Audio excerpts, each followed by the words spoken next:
ராமானுஜம் ஐயா அவங்க நம்மிடையே இணைஞ்சிருக்காங்க. ஐயா அவங்க மகிழ்ச்சியோட நீண்ட காலம் இருந்து ரொம்ப ஆழமாக தத்துவங்களை விஞ்ஞான ரீதியாகவும் நம்ம நடைமுறை வாழ்க்கையில இப்போ கரண்ட்ல நம்ம எப்படியெல்லாம் நம்மளை நாம மேம்படுத்திக்கணும், தத்துவத்தில் ஆகட்டும், விஞ்ஞானத்தில் ஆகட்டும், குடும்பத்துல, உறவுகள்ல அப்படி ஆழமான சிந்தனை விளக்கங்களை தொடர்ந்து நமக்கு கொடுத்துட்டு வராங்க. அந்த வகையில ஐயா அவங்க இன்னைக்கு நமக்கு பக்தியும் ஞானமும் அப்படின்ற தலைப்புல தான் இன்னைக்கு நமக்கு ஒரு சிறப்பான சிந்தனை விளக்கம் அளிப்பதற்காக நம்மிடையே இணைஞ்சிருக்காங்க. ஐயா அவர்களை நம் அனைவரின் சார்பாகவும் வாழ்க வளமுடன் என்று வாழ்த்தி மகிழ்வோடு வரவேற்கிறோம். வாழ்க வளமுடன். வாழ்க வளமுடன் ஐயா.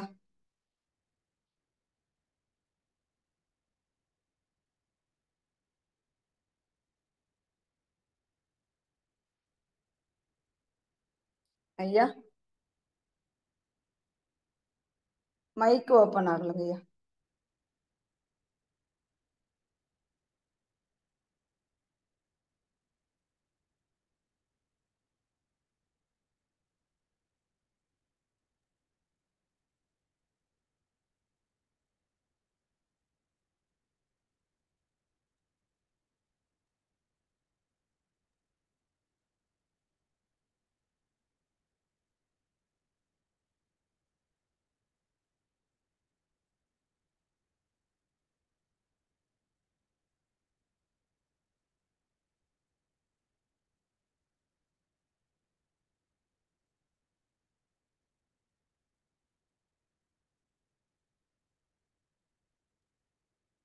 ஐயா மைக் மைக் மியூட் ஆகுது, அன்மியூட் ஆகுது, மாறி மாறி.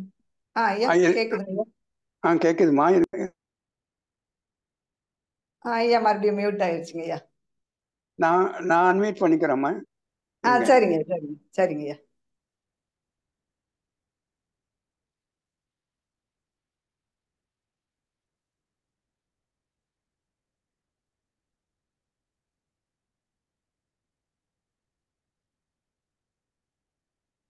நான் பண்ணிக்கிறேன், நீங்க ஒன்றும் பண்ண வேணாம். இல்லைங்க, நாங்க எதுவும் பண்ணலங்க ஐயா. இங்க டன் ஸ்பீக்கிங் வருது, என்னன்னு தெரியல. அப்படிங்களா? தெரியலீங்களா ஐயா, நாங்க யாரும் ஒன்றும் பண்ணலைங்களா ஐயா. இருக்கட்டும். பூஜாமா, உங்களுக்கு ஏதாவது புரியுதா? இல்லைங்கம்மா. ஐயாவோட மைக் ஏதோ டான்ஸ் அப்படின்னு வருதுன்றாங்க, அது எதனால? அலோன்ட்டு எதனா இருக்குங்கம்மா. Allow decline காட்டுங்கம்மா. அப்படியா? அலோ பண்ணி ஐயாவுக்கு காட்டுமா அது? ஆமாங்கம்மா. அவர் கோஹோஸ்ட்ல தான் இருக்காரு. இல்லைங்களே இப்போ. இப்ப அதான் வெளியில போயிட்டு வராங்கன்னு நினைக்கிறேன். ஆமாங்க.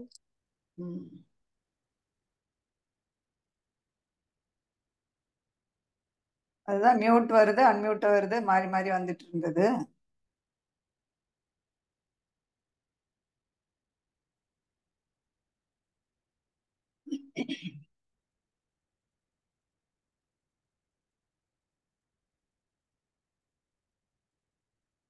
வந்துட்டாங்க ஐயா, வந்துட்டாங்க.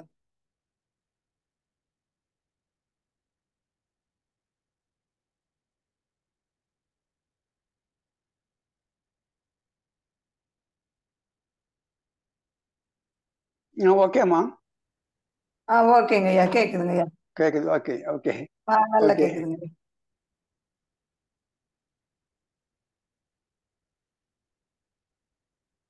ஓகேம்மா. ஓகேங்க ஐயா, ஓகேங்க ஐயா. வாழ்க வையகம், வாழ்க வளமுடன். வேதாத்ரி மகரிஷி சரணம்.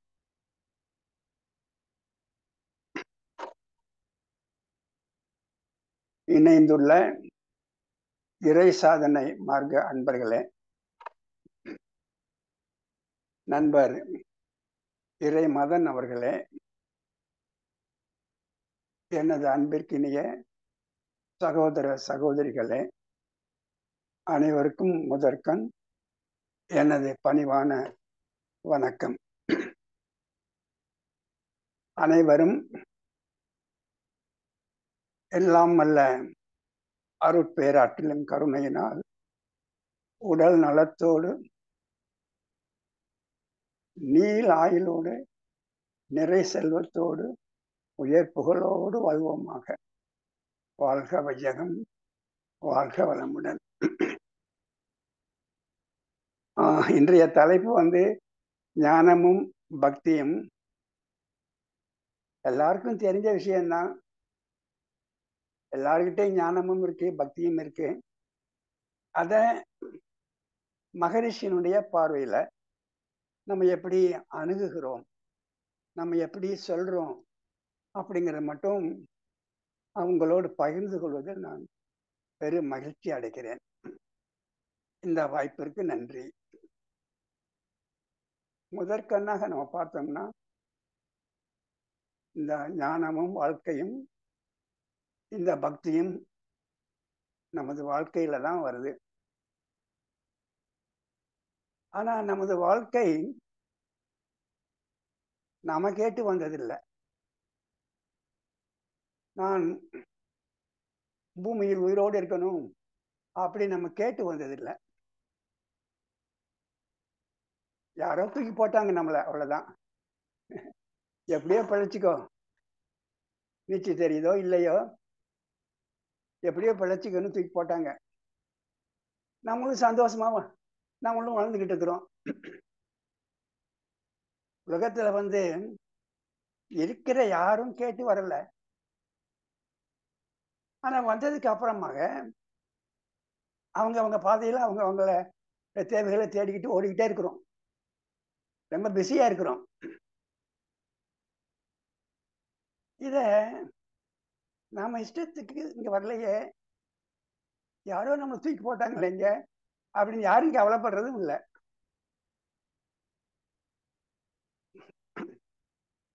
இதத்தான் சூசகமா திருக்குறள்ல, உங்களை தூக்கி கடல்ல போட்டாங்க, அவ்வளவுதான், நீங்க நீந்தணும், அவ்வளவுதான்.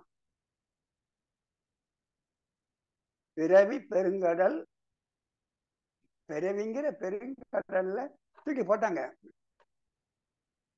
பிறவி பெருங்கடல் நீந்துவர், நீந்தார் இறைவன் அடி சேராதார் அப்படின்னு இந்த வாழ்க்கையை சுகமாக இனிமையாக எப்படி முடிக்க வேண்டுமோ அப்படி முடிக்க மாட்டார்கள்.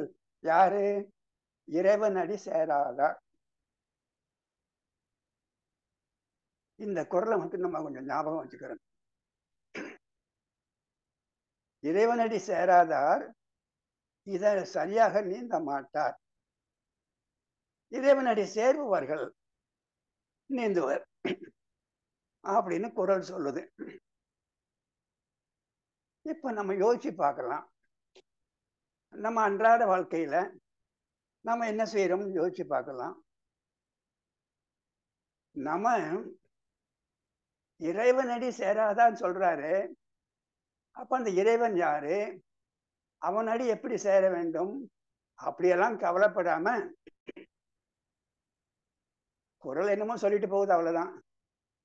என்று இறைவனடி சேராதார் என்ற அந்த அர்த்தத்துக்கு நம்ம வராம, அந்த இறைவனுக்கு நாம் படித்தோமே சிலைகள், நம்மளாம் சிலைகள் அடி சேர்ந்தோம். இப்ப நம்ம இறைவன் அடி சேரல, சிலைகள் அடி சேர்த்துட்டோம். அப்போ அதான் வித்தியாசம். இப்போ சிலைகள் அடி சேருவர் நீந்துவர்னு திருக்குறள்ல சொல்லல. யார் நீந்துவர்? இறைவன் அடி சேர்தல். இறைவன் அடி சேரல, நம் வாழ்க்கையில பிரயோஜனம் இல்லை, சரியாக முடிக்கல வாழ்க்கைன்னு அர்த்தம். ஆனால் நாம் திருக்குறள் என்னமோ சொல்லிட்டு போதுன்னு சொல்லிட்டு சிலைகள் அடியில தான் சேர்ந்துக்கிட்டு இருக்கிறோம். கொஞ்சம் யோசிச்சு பாருங்க. ஒரு பண்டிகை வருது, சிலைகளை நோக்கி போறோமா இறைவனை நோக்கி போறோமா? கொஞ்சம் யோசிச்சு பாருங்க நம்ம லைஃப்ல என்ன நடக்குதுன்னு சொல்லிட்டு. அப்போ நமக்கு எப்படி சுகம் வரும்? வள்ளுவர் மாதிரி நம்ம இறைவனடி சேர வேண்டும். அப்படி இறைவனடி சேராமல் சிலைகள் அடி சேர்வதே வாழ்க்கை என்று நினைத்து நாம் அந்த வாழ்க்கையை ஓட்டிகிட்டே போனோம்னா சரியாக நீந்த மாட்டோம். சிலைகள் இறைவனடி சேர்தல் ஞான மார்க்கம், சிலைகள் அடி சேர்தல் பக்தி மார்க்கம். பக்தி மார்க்கத்துல ஒரு சிலை வேணும், ஆனா ஞான மார்க்கத்துல சிலை வேண்டியதில்லை, அந்த ஒரு இறைவன் வேணும், அவ்வளவுதான். ஸோ மெயினா கொஞ்சம் யோசிச்சு பார்த்தோம்னா நம்ம எந்த அடி சேர்ந்துக்கிட்டு இருக்கோம்னு பார்த்தோம்னா சிலைகள் அடிதான் சேர்ந்துக்கிட்டு இருக்கிறோம். ஒரு 90% அப்படிதான் இருக்கிறோம். ஒரு 10% இருக்காங்க, அவங்களுக்கு சிலைகள் வேண்டியதில்லை, இறைவனடி சேர்ந்துட்டாங்க. ஆனா நம்ம சாதாரணமா 90% பீப்புள் சிலைகள் அடி சேருவதிலேயே காலத்தை கழிச்சுக்கிட்டு இருக்கிறோம். இந்த நம்மளை தூக்கி போட்டாங்களே கடல்ல, அந்த கடலை தூக்கி போட்டுட்டு அப்புறம் ஒரு கற்பனையா கண்ணதாசன் பாடுறாரு. ஒரு கற்பனை தான், நான் கடல்ல விழுந்து என்னை தூக்கி போட்டது தெய்வம் செய்த பாவம் தான் அது அப்படிங்கிறாரு. நான் ஒன்றும் கேட்கல, ஆனா தூக்கி போட்டாச்சு, ஏதோ வாழ்ந்துகிட்டு இருக்கிறேன். இது யார் செய்த பாவம்னா தெய்வம் செய்த பாவம்ங்கிறாரு. அதே கண்ணதாசன் அந்த கற்பனையிலேயே போய் தூக்கி தான் போட்டாச்சு, இவன் எப்படித்தான் இருக்கிறான் அப்படின்னு செக் பண்றதுக்காக கடவுள் ஒரு நாள் உலகிற்கு வருகிறார். கடவுள் ஒரு நாள் உலகில் வந்தார். எல்லாத்தையும் கண்ணில் கண்ட மனிதரை எல்லாம் நலமா என்றாராம். தூக்கி போட்டனே, என்னப்பா செஞ்சுக்கிட்டு இருக்கிற நீ, நலமா என்றாராம். அப்போ ஒரு மனிதன் வாழ்வை இனிமை என்றான், ஒரு மனிதன் அதுவே கொடுமை என்றான். ரெண்டு பேரும் வாழ்ந்துட்டு தான் இருக்காங்க. ஒருத்தனுக்கு அது இனிமையா இருக்கு சொல்றான், ஒருத்தன் அதே கொடுமைன்னு சொல்றான். அந்த இனிமைன்னு சொல்றவன் யாரு, கொடுமைன்னு சொல்றவன் யாரு அப்படின்னு பார்த்தா இங்க மறுபடியும் நம்ம ஞானத்துக்கும் பக்திக்கும் வித்தியாசம் வருது. இந்த இனிமைன்னு சொன்னானே அவன் ஞான மார்க்கத்துல இருந்து நான் செய்கிறேன், நான் அனுபவிக்கிற இன்ப துன்பங்களுக்கு காரணம் நானே என்ற நிலைப்பாட்டிற்கு தீதும் நன்றும் பிறர் தர வாரா என்ற ஞானத்தில் வாழ்கிறானே அவன் தான் இனிமை என்றான்.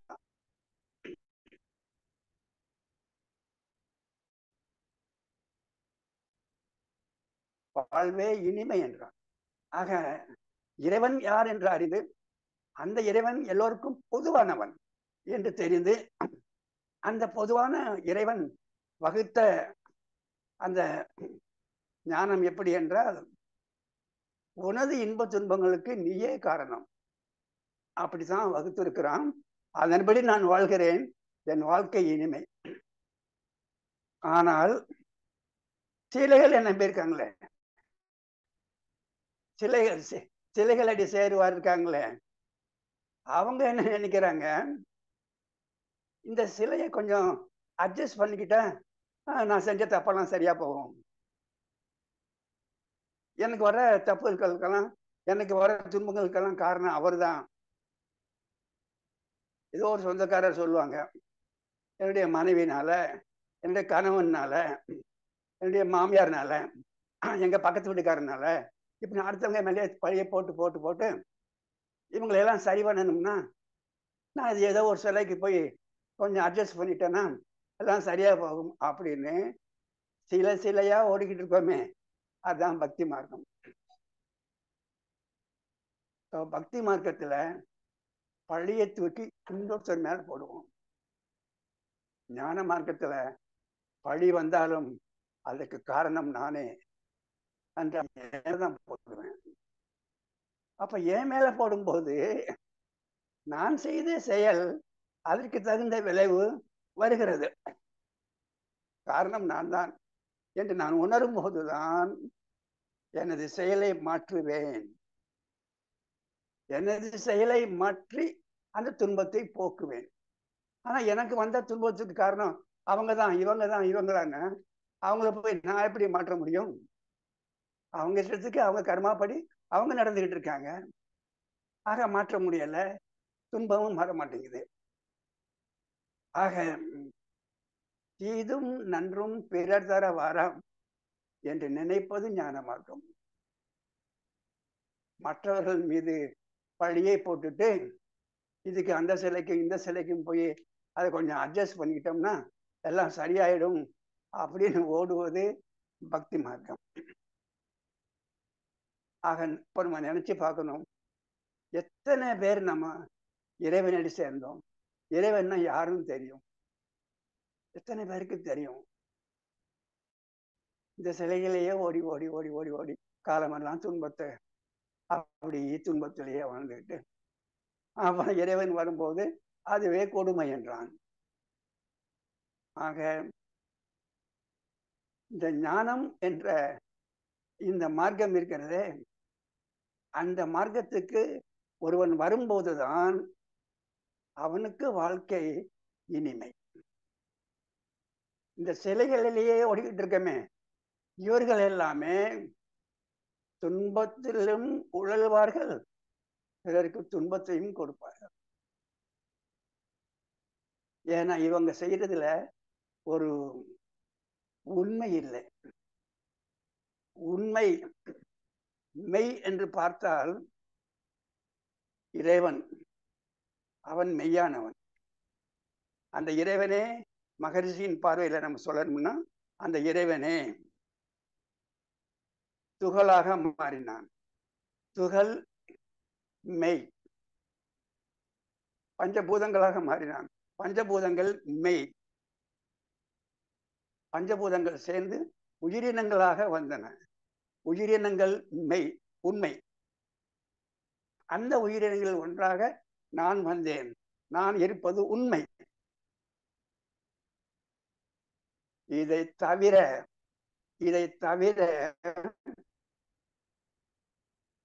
நான் கற்பனையாக, எனது கற்பனையில் நான் வடித்துக் கொண்டேனே பல பல பல பல உருவங்கள், பல பல பல பல நியமங்கள், அதெல்லாம் இந்த காத்துலையும் இந்த பூமியிலையும் உலாவிக்கிட்டு இருக்கு அப்படி நான் நினைச்சுக்கிறேனே, அவ்வளவும் பொய்மைகள். இல்லாததை என் கற்பனையில போட்டுக்கிட்டு இருக்கேன். மெய் என்று சொன்னால் இவ்வளவுதான் மெய். இறைவன், பஞ்சபூதங்கள், அதிலிருந்து வந்த உயிரினங்கள். உயிரினங்கள் ஒருத்தனாக இருக்கிற நான் வாழ்கிறேன் மெய். இதை தவிர எத்தனையோ கதைகள், எத்தனையோ உருவங்கள், எத்தனையோ பெயர்கள், எத்தனையோ நாமங்கள் நாம உருவாக்கி கொண்ட எல்லாம் பொய்மைகள். இந்த பொய்மைகளுக்குத்தான் நம்ம சிலைகளை வடிச்சிருக்கிறோம். நாம் வடித்த சிலைகள் அனைத்தும் நாம கற்பனை செய்த பொய்மைகளுக்கு தான்,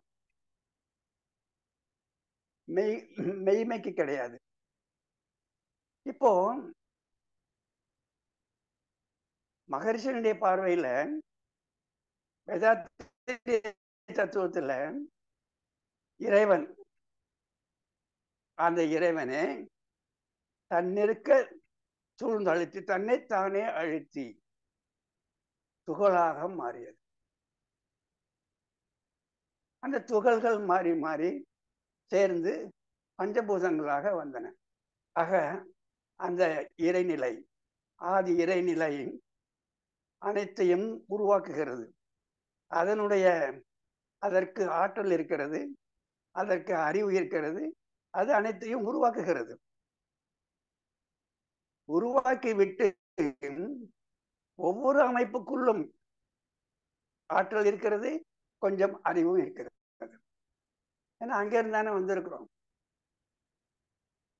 ஆற்றலும் அறிவுமான ஒரு கடல் இருந்தா நம்ம வர்றோம். ஆக ஒவ்வொரு அமைப்புக்குள்ளும் ஒரு ஆற்றல் இருக்கு, ஒரு அறிவு இருக்கு. ஆக அந்த அறிவு தான் அந்த அமைப்பை இயக்குது. அது உருவாக்கியதும் அந்த இறைநிலை தான். அதே இறைநிலை ஒவ்வொன்றுக்குள்ளும் அறிவாக இருந்து கொண்டு இயக்குவதும் அதுதான், அந்த இறைநிலை தான். பிறகு ஒரு காலகட்டத்தில் அந்த அமைப்பு அதை நீக்குவதும் அதே அறிவுதான். அதே சூழ்நிலைத்தம் தான் அந்த அமைப்பை நீக்கிறது. ஆக உண்மை என்னவென்றால் ஒரே இறைநிலைதான். அதுவே உருவாக்குகிறது, அதுவே அனைத்தையும் இயக்குகிறது, அதுவே அனைத்தையும் அந்தந்த காலகட்டத்தில் நீக்குகிறது. இது உண்மை, இது வேதாத்திரிய உண்மை. ஆக இந்த உண்மையை நான் மனசுல வாங்கிட்டேன்னா, இதை வாங்கிக்கிற உண்மையை உருவாக்கியதும் அந்த இறைநிலை தான். அந்த இறைநிலை யாருன்னு கூட மகரிஷி தெளிவாக சொல்லிட்டாரு, இந்த பெருவெளி தான். ஆக உருவாக்குவதும் பெருவெளிதான், ஒவ்வொன்றையும் இயக்குவதும் பெருவெளிதான், ஒவ்வொன்றை நீக்குவதும் பெருவெளிதான். மூணுமே அந்த பெருவெளிதான். அதனுடைய இயக்கம்தான் மூன்றுமாக நடக்கிறது. இது நாம் காண்கிற உண்மை, வேதாத்திரிய உண்மை. ஆனா நம்ம என்ன சொல்றோம்? கற்பனையில என்ன போட்டோம்? நம்ம உருவாக்கியவன் ஒருவன், பிரம்மா. பிரம்மா எங்க இருந்து வந்தாரு? எப்படி வந்தாரு? அவர் எங்க வந்து சேர்ந்தாருங்க? கற்பனையினால வந்தவர் அவரு. அப்புறம் இயக்குறது விஷ்ணு. அவர் எங்க இருந்து வந்தாரு? என்னுடைய கற்பனையில வந்தாரு. அவரு எங்க இருந்து வந்தாரு? அவரு என்னுடைய கற்பனையில வந்தாருதான் அது. அப்புறம் நீக்கும் போது யாரு? சிவன். சிவன் அல்லது ருத்ரன். அவர் எங்க இருந்து வந்தாரு? கற்பனை வந்தாரு. ஆக ஒன்றாக இருந்த பெருவெளிதான் இயக்கியது, உருவாக்கியது, நீக்கியது என்ற பெரிய உண்மை மறைக்கப்பட்டு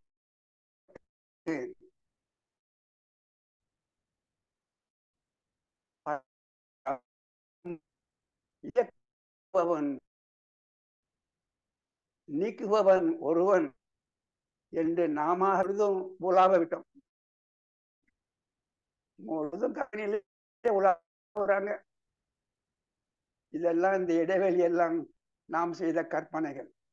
இந்த கற்பனையான பெயர்களுக்கும் ரூபங்களுக்கும் தான் நாம் சிலைகள் செய்திருக்கிறோம். இறைவனுக்கு சிலைகள் செய்யல. பெருவெளிக்கு யார் சிலைகள் செஞ்சிருக்காங்க? எந்த சிலை பெருவெளிக்கு? இறைவனுக்கு நாம் சிலை செய்யல. நாம கற்பித்து கொண்ட, நாம் கற்பனையில் உதித்த, எனது கற்பனையில் உதித்த உருவங்களுக்கும் நாமங்களுக்கும் சிலைகள் செஞ்சுட்டேன். அப்புறமாக இந்த சிலைகளை அட்ஜஸ்ட் பண்ணா போதும், நான் வாழ்க்கையில பெரிய ஆள் ஆயிடுவேன், முன்னேறுவேன்னு சொல்லிட்டு சிலைகளோடு நின்றுட்டோம். அப்படி சிலைகளோடு நின்று விடுவதால் உண்மைக்கு புறம்பாக வாழ்கிறோம். உண்மைக்கு புறம்பாக வாழ்கிற ஒரு வாழ்வில் இனிமை எப்படி இருக்க முடியும்? இருக்க முடியாது. ஆக கொஞ்சம் யோசிச்சு பார்த்தீங்கன்னா, இந்த சிலைகள் எல்லாம் நம்ம யாருக்காக போட்டு இருக்கிறோம் அப்படின்னு யோசிச்சு பார்த்தோம்னா, அவ்வளவு நாம் உருவாக்கிய பொய்மைகள் கிளியரா தெரியும். இவைகளுக்குத்தான் நாம் சிலைகள் வடித்திருக்கிறோம் என்று பார்க்கும்போது, ஒன்றே ஒன்றுதான் அனைத்தும் செய்கிறது என்பது ஞானம். அத மகரிஷி அவர்கள் அந்த ஞானத்தினுடைய உச்சிக்கே போய், அது இந்த பெருவெளிதான், இந்த பெருவெளியே வற்றாத இருப்பாக, காலத்தின் இருப்பாக, ஆற்றலின் இருப்பாக, அறிவின் இருப்பாக இருக்கிற அந்த பெருவெளியே தெய்வம் என்று தெய்வத்தை சுட்டிக்காட்டிய பிறகும் நாம் அந்த தெய்வத்தை விட்டுவிட்டு அந்த இறைவனை சேராமல், இறைவனடி சேராமல் சிலைகள் அடி இன்றைக்கும் சேர்ந்து கொண்டிருக்கும். எனவே வாழ்க்கையில் கொடுமை இருக்கத்தான் செய்கிறது. நீங்கள் நினைத்து பாருங்கள், ஒரு சில மகான்களை தவிர மற்றவர்கள் வாழ்க்கையில் எல்லாமே இந்த கொடுமைகள் நிறைந்த வாழ்க்கை தான் இருந்துகிட்டு. அதுக்கு காரணம் ஒரு சில மகான்கள் தான் அந்த ஞானத்தின் உச்சியில் வாழ்ந்தவர்கள். ஞானம் என்பது ஒரு சாரார் ஒரு ஒரு பக்கம் என்றால், பக்தி என்பது பக்தி பக்தி என்பது நம்ம சொல்லும்போது, பக்தி எதையும் எடை போட்டு பார்க்காது. ஒருத்தர் சொல்லிட்டாங்கன்னா நம்பிடும், அதுதான் பக்தி. ஒருத்தர் சொன்னா நம்பிடுறது, அப்படிதான். நீங்க எங்கேயாவது ஒரு இந்தியாவில் ஏதோ ஒரு வழிபாடு தலத்துக்கு போங்க, ஏதோ ஒரு வழிபாடு தலம், பீகார்ல இருக்கலாம், இல்லைன்னா ஆந்திராவில் இருக்கலாம், தமிழ்நாட்டில் இருக்கலாம். அங்க ஒரு வழிபாடு தலத்துக்கு நீங்க போறீங்க, அங்க ஒரு பெரிய மரம் இருக்கும். உடனே அங்க இருக்கவங்க என்ன சொல்லுவாங்க, இந்த ராமர் வந்து இலங்கைக்கு போயிட்டு அங்கெல்லாம் ஜெயிச்சுட்டு திரும்பி வரும்போது இந்த மரத்துலதான் ரெஸ்ட் எடுத்துட்டேன் அப்படின்னு சொன்னா, அப்படியா அப்படின்னு இந்த மரத்தை சுற்றி ஒரு 3 முறை மரத்தை சுற்றி வர வந்துருவோம். இந்த பக்தி எதையுமே எடை போடாது, சொன்னதெல்லாம் நம்பிக்கிட்டு இருக்கும். ஆனா ஞானம் எதையும் எடை போட்டு பார்க்காமல் இருக்காது, தான் ஞானம். எதையுமே எடை போட்டு பார்க்காமல் ஞானம் இருக்காது. ஒன்று ஞானவானிடம் ஒன்று சொன்னால் அவன் அப்படியே உரசி பார்ப்பான். அந்த உரசி பார்த்ததுல அவனுக்கு ஏற்படுவதாக இருந்தால் ஏற்றுக்கொள்வான், இல்லைன்னா தூர வச்சிருவான். ஆனா பக்தி அப்படி இல்லை. அப்படி நீங்க எல்லா மரத்திலையும் ராமர் ரெஸ்ட் எடுத்துட்டு போனார்னா எத்தனை நாள் தான் ஆகும் அவனுக்கு? தமிழ்நாட்டிலே அப்படித்தான் சொல்லுவாங்க, ஒரு மரம் இருந்துச்சுன்னா. பீகார்லயே அப்படித்தான் சொல்லுவாங்க. ஆக நாம் பக்தி என்ற ஒரு ஒரு கடலில் நாம் சிக்கிய பிறகு நாம் எதையும் எடை போட்டு பார்ப்பது இல்லை. ஆனால் ஞானம் என்ற நிலைக்கு வந்து விட்டால் அது எதையும் எடை போடாமல் இருக்காது. உங்களுக்கெல்லாம் தெரியும் ரமணர் வாழ்ந்த வாழ்க்கை, திருவண்ணாமலையில் ரமணர் வாழ்ந்த வாழ்க்கை. ஆரம்பத்தில் திருப்புராயத்தில் ரமணர் திருவண்ணாமலையில் இருந்த கோவிலுக்கு தவறாமல் செல்வது உண்டு. திருப்புராயத்தில்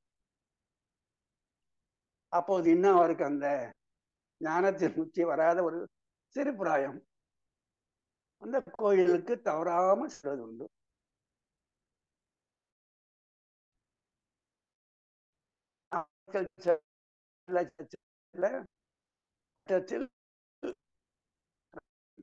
ஞானம் பெருகி அந்த ஞானத்தின் உச்சிக்கு வரும்போது அந்த திருவண்ணாமலையில் இருக்கிற கோயிலுக்கு அருகில் தான் அவரது ஆசிரமம் இருந்தாலும் அவர் அந்த வழிபாட்டு தலத்துக்கு செல்வதை நிறுத்திவிட்டார்,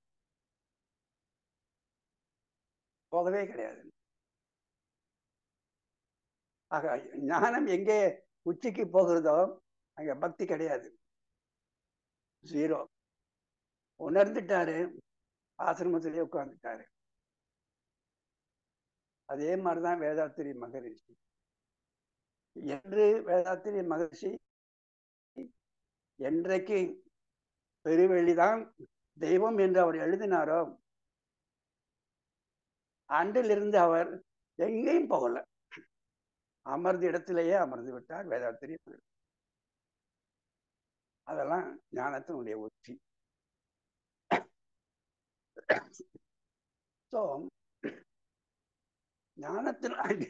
ஞானத்தினுடைய உச்சிக்கு போகும்போது பக்தி இல்லை. பக்தியினுடைய உச்சிக்கு போயிட்டீங்கன்னு வச்சுக்கோங்க, பக்திங்கிற கடல்ல ரொம்ப மூழ்கியாச்சு, ரொம்ப உச்சிக்கு போயிட்டோம் அப்படின்னா அங்க ஞானம் இருக்காது. பக்தி முத்தி போனது என்றால் பக்தியினுடைய உச்சிக்கு போயிட்டோம்னா அங்க ஞானம் இருக்காது. ஒரு சின்ன உதாரணம் சொல்றேன். நடந்த நிகழ்ச்சிகள் தான், நடக்கிற நிகழ்ச்சிகள் தான். பக்திக்கு உச்சிக்கு போயிடுவாங்க, அங்க ஞானமே இல்லாம போயிடும். ஒரு காலகட்டத்தில் ஒரு வழிபாட்டு தலத்தில் அதன் அருகே ஒரு மலை, அந்த மலையினுடைய உச்சியில ஒரு விளக்கு தெரியும். ஒரு வருஷத்துல ஒரு குறிப்பிட்ட நாட்கள்ல அந்த விளக்கு தெரியும். ஒரு வருஷத்துல ஒரு குறிப்பிட்ட நாள்ல அந்த விளக்கு தெரிவதால் அதை மக்கள் பிரதானமாக நினைத்து அதை பார்ப்பதற்காக ஆயிரக்கணக்கில் கூடுவார்கள். வருஷத்துல ஒரு நாள் வருதாங்க, கரெக்டா வந்துருதாங்க. அப்ப அது தெய்வீகமாகத்தான் இருக்கணும், அது தெய்வீகமான செயலாத்தான் இருக்கணும். ஒரு வருஷத்துல ஒரு நாள் தான் வருது, அதுவும் கரெக்டா அதே டேட்ல வருது, அதே டயத்துல வருது, அதனால அது ஒரு தெய்வீகமாகத்தான் இருக்கணும் அப்படின்னு ஆயிரக்கணக்கில் மக்கள் குவிந்து பார்க்கிறார்கள். ஒரு விளக்கு, அவ்வளவுதான், ஒரு ஒளி. அப்போ ஒரு வருஷத்துல அந்த கூட்டத்துல நெரிசல் ஏற்பட்டு கீழே விழுந்து மேலே விழுந்து அந்த நெரிசல்ல அநேகமான பேர் பலியாயிட்டாங்க, நிறைய பேர் பலியாயிட்டாங்க. அதை பார்த்த ஒரு அன்பர் கோர்ட்டுக்கு போனாரு. இது மாதிரியான சடங்குகள் தேவையா? ஒரு பலியாகிற மாதிரி சடங்குகள் கூட்டம் சேர்க்கணுமா அப்படின்னு கோர்ட்டுக்கு போயிட்டாரு. கோர்ட்ல இந்த கேஸ் வந்தது. அப்போ அந்த வழிபாட்டு தலத்தினுடைய நிர்வாகத்திற்கு கோர்ட் ஒரு நோட்டீஸ் அனுப்புது. இது நடந்த நிகழ்ச்சி சில வருடங்களுக்கு முன்பாக. அந்த வழிபாட்டு தலத்திற்கு கோர்ட்ல இருந்து ஒரு நோட்டீஸ் வருது. ஏன்னா இவர் கோர்ட்ல போட்டாரு, கேஸ் எடுத்தாச்சு, அப்ப அவங்க என்ன சொல்றாங்கன்னு கேட்கணுமே, அதனால ஒரு நோட்டீஸ் வருது. அந்த நோட்டீஸ்ல கேட்கப்பட்ட கேள்வி அற்புதமான கேள்வியை கேட்டார் ஒரு ஜட்ஜ். மிக அற்புதமான கேள்வி. இந்த மாதிரி இந்த சடங்கு இப்போ நாங்க தெரிஞ்சுக்க வேண்டியது என்னன்னா அப்படின்னு சொல்லிட்டு கேட்கிறாங்க அந்த ஜட்ஜு. ஒரு வருடத்திற்கு ஒரு முறை சரியாக அதே நேரத்தில் வருகிற அந்த விளக்கு அது தானாக வருகிறதா அல்லது மனிதர்களால் ஏற்றப்பட்டதா அப்படி நீங்க சொல்லணும், விளக்கம் சொல்லணும் அப்படின்னு நோட்டீஸ். அந்த விளக்கு தானாக வருகிறதா அல்லது மனிதர்களால் அது ஏற்றப்பட்டதா அப்படின்னு எங்களுக்கு தெரியணும் அப்படின்னு நிர்வாகத்துக்கு ஒரு கேள்வி நோட்டீஸ் போகுது. நிர்வாகம் கொஞ்ச நாள் யோசிச்சது. அந்த டேட்டுக்குள்ள அப்புறம் நோட்டீஸ் பதில அனுப்பணுமே. எழுத்துலயே அந்த விளக்கு தானாக வருவது இல்லை, நாங்கள் போய் ஏற்றுவதுதான் அப்படின்னு லெட்டர்ல எழுதிட்டாங்க. இது பேப்பர்ல வந்துருச்சு. இப்படி அவங்க கேள்வி கேட்டு இந்த பதில் வந்திருக்குன்னு பேப்பர்ல வந்துருச்சு. அந்த விளக்கு தானாக வருவதில்லை, நாங்கள் போய் ஏற்றுவதுதான் அப்படின்னு தானாக ஒப்புக்கொண்ட பிறகு கூட்டம் குறைஞ்சிருக்கா? ஐயா நம்ம ஏத்துற வேலைக்குதான் ஐயா இது அப்படின்னு கூட்டம் குறைஞ்சிருக்கா? குறையாது. ஏன்னா அது பக்தி. பக்தி முற்றும் போது அது சொன்னதைத்தான் செஞ்சுக்கிட்டு இருக்கும். அது யார் என்ன சொன்னாலும் சரி, உண்மையை சொன்னாலும் சரி, அதனுடைய தவறான பாதையை தான் பாதைன்னு சொல்லும். அதான் பக்தியினுடைய ஒரு இக்கட்டான ஒரு தன்மை அது. எனவே அன்பர்களே, திருக்குறளை பிடிங்க, நீங்க இறைவன் அடி சேருங்க, இறைவனை சிந்தியுங்கள், அவனுக்கும் உங்களுக்கும் உள்ள உறவு என்னென்று சிந்தியுங்கள், அவன் எப்படி இந்த பிரபஞ்சமாக மாறினான் என்று சிந்தியுங்கள். சமீபத்துல வந்த ராமானுஜர் கூட சமீபத்தில் வந்தார் ராமானுஜர். அந்த ராமானுஜர் கூட இறைவனை வணங்குவதை விட சிந்திப்பதே மேல் என்றார். அற்புதமான வார்த்தை அது. விசிஷ்டாத்வைத ராமானுஜர் இறைவனை வணங்குவதை விட சிந்திப்பது மேல். ஏன்னா அவனை சிந்திங்க, அவனை சிந்திக்க சிந்திக்க சிந்திக்க சிந்திக்கத்தான் இறுதியாக ஓ அந்த இறைவனே நானாக இருக்கிறேன், அந்த இறைவனே நானாக இருக்கிறேன் என்ற அந்த நிலை வருகிறது அல்லவா? அதுதான் அற்புதமான நிலை. அதுதான் அறிவினுடைய உச்சம், ஞானத்தினுடைய உச்சம். அந்த இறைவனே நானாக இருக்கிறேன், நான் வேறு யாரும் அல்ல, அந்த இறைவனே தான் என்று சொல்லுகிற, என்று அந்த உண்மை எனது மனதில் ஆழமாக பதிந்து விட்டால், அதன்படி செயலை நான் செய்தால் நான் அந்த ஞானத்தின் உச்சிக்கு வருகிறேன். என் வாழ்க்கை இனிமை. அதான் ஒருவன் இனிமை என்றான். அப்போதுதான் அந்த வாழ்க்கை இனிமையாகிறது. அந்த இறைவனே நானாக இருக்கிறேன் என்ற நிலைப்பாடு வந்தவுடன், அந்த நிலைப்பாடு எப்பொழுது விசிஷ்டாத்வைதன் தந்த ராமானுஜருக்கு வந்ததோ, உடனே ராமானுஜர் காலத்துல பக்தியினுடைய டெபினிஷன் மாறி போச்சு. பக்திக்கு கொடுத்த டெபினிஷன் இருக்கு. பக்தி என்றால் என்ன? அதுவரை நினைத்திருந்ததை மாற்றி அமைத்தவர் ராமானுஜர். அது வரைக்கும் என்ன நினைச்சுட்டு இருந்தாங்க? சிலைகளை போய் தவறாமல் கும்பிடுவதுதான் பக்தின்னு நினைச்சிட்டு இருந்தாங்க. தவறாம போயிடணும், ஜனவரி 1ஆம் தேதினா போயிடணும், தை 1ஆம் தேதினா இங்க போயிடணும், மார்கழி 1ஆம் தேதினா இங்க போயிடணும் அப்படின்னு சிலைகளை வணங்குவதே பக்தி என்று நினைத்திருந்த காலகட்டத்தில் பக்தியினுடைய டெபினிஷனை மாத்துறாரு ராமானுஜர். எப்படி மாத்துறார்? எப்படி அந்த இறைவன் நானாக வந்திருக்கிறானோ, எப்படி அது உண்மையோ, அது போலவே மற்றவர்களாக வந்ததும் அதே இறைவன் தானே. எப்படி அந்த இறைவன் நானாக வந்திருப்பது உண்மையோ, அதே மாதிரி மற்றவர்களும் அவனேதான் மற்றவர்களாக வந்திருக்கிறார்கள் என்பது உண்மைதான். எனவே மற்றவர்கள் வேறு யாரும் இல்லை. ராமானுஜர் சொல்கிறார், மற்றவர்கள் வேறு யாரும் இல்லை, அந்த இறைவனே தான். ஆகவே இந்த மற்றவர்கள் இருக்கிறார்களே, இறைவனுக்கு பக்தி செலுத்துவது என்பது அது மாறி இருக்கிற மற்றவர்களுக்கு பக்தி செலுத்துவதுதான் பக்தி மார்க்கம் மாற்றினார். ஆக சக மனிதர்களுக்கு நாம் காட்டுகிற அன்புதான் பக்தி மார்க்கம் என்று அதை மாற்றியவர் ராமானுஜர். ஆக இப்போது பக்தியினுடைய சாயலே மாறி போச்சு, டெபினிஷனே மாறி போச்சு. முன்பெல்லாம் என்ன நினைச்சுக்கிட்டு இருந்தோம்? பக்தி என்றால் சிலைகளை வணங்குவது பக்தின்னு நினைச்சுக்கிட்டு இருந்தோம். அது ஒரு காலம் போயிடுச்சு. இப்போ ராமானுஜருக்கு பிறகு